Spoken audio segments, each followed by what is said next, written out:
কিশোর বিজ্ঞানী কবি অন্নদাশঙ্কর রায়। এক যে ছিল কিশোর, তার মন লাগে না খেলায়, ছুটি পেলেই যায় সে ছুটে সমুদ্রের বেলায়। এখানে বলেছেন কবি একটি কিশোর ছিল। কিশোর অর্থাৎ যার বয়স শৈশব এবং যৌবনের মাঝামাঝি। তার খেলায় মন লাগে না, তার খেলতে ভালো লাগে না।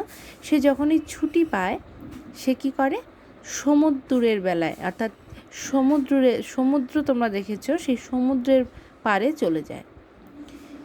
সেখানে সে বেড়ায় হেঁটে এধার থেকে ওধার, বাড়ি ফেরার নাম করে না, হোক না যত আঁধার। সেই সমুদ্রে গিয়ে কী করবে, সে হেঁটে হেঁটে বেড়ায় এদিক থেকে ওদিক, এধার থেকে ওধার মানে এদিক থেকে ওদিক। বাড়ি ফেরার সে নাম করে না, সে সহজে বাড়ি যেতে চায় না। হোক না যত আঁধার, আঁধার মানে অন্ধকার, যতই অন্ধকার হয়ে যাক সে বাড়ি আর কিছুতেই যেতে চায় না। কুড়িয়ে তোলে নানা রঙের নকশা আঁকা ঝিনুক, এক একটি রতন যেন নাই বা কেউ চিনুক। অর্থাৎ সেই সমুদ্রে কী করে, ও নানা রঙের ঝিনুক কুড়িয়ে কুড়িয়ে তোলে। এমন ঝিনুক সে কুড়িয়ে তোলে যেগুলো অনেকে হয়তো চিনতেও পারে না। সে ভালো ভালো দামি দামি রত্ন যেরকম হয় সেরকম ধরনের ঝিনুক সে খুঁজে খুঁজে বের করে নিয়ে নিজে সঞ্চয় করে। এমন কিছু যেগুলো সবাই হয়তো চেনেও না, সেরকম কিছু সে নিজে কুড়িয়ে নিজের কাছে রাখে। বড় হয়ে ঝিনুক কুড়োয় জ্ঞানের সাগর বেলায়, মানে এইবার সেই কিশোর বড় হয়ে গেছে।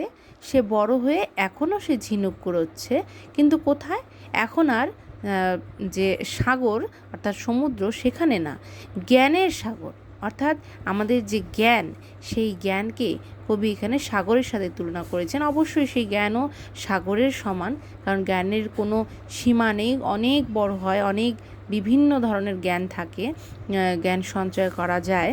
তো সেই জ্ঞানের সাগর, সেই জ্ঞানের সাগরে এখন তিনি ঝিনুক কুড়াচ্ছেন। ঝিনুক তো নয় বিদ্যা রতন, মারিয়ে না যায় হেলায়।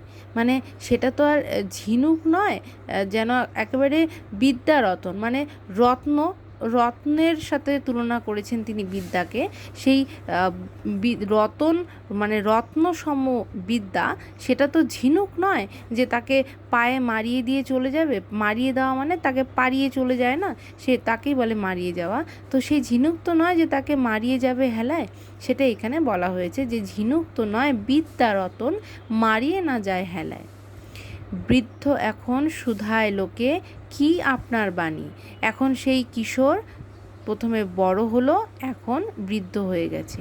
এখন তাকে সবাই শুধাচ্ছে অর্থাৎ জিজ্ঞাসা করছে যে কি আপনার বাণী, মানে এখন তো আপনি জীবনের শেষ সময় এসে পৌঁছেছেন, এখন আপনার সারা জীবনের যে অভিজ্ঞতা সঞ্চয় করেছেন তা থেকে আপনার বাণীটা কি, এই মুহূর্তে আপনার উক্তিটা কি।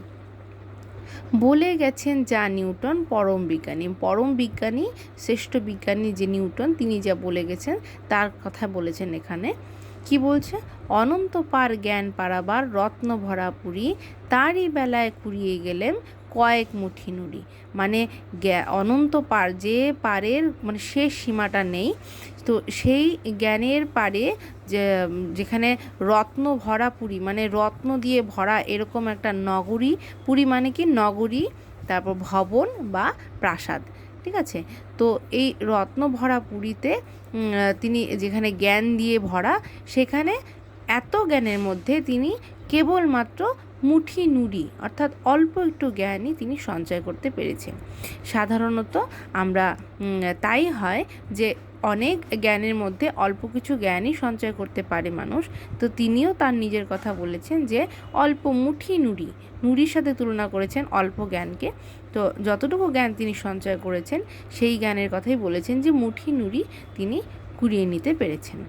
এই হলো আমাদের কিশোর বিজ্ঞানী কবিতা।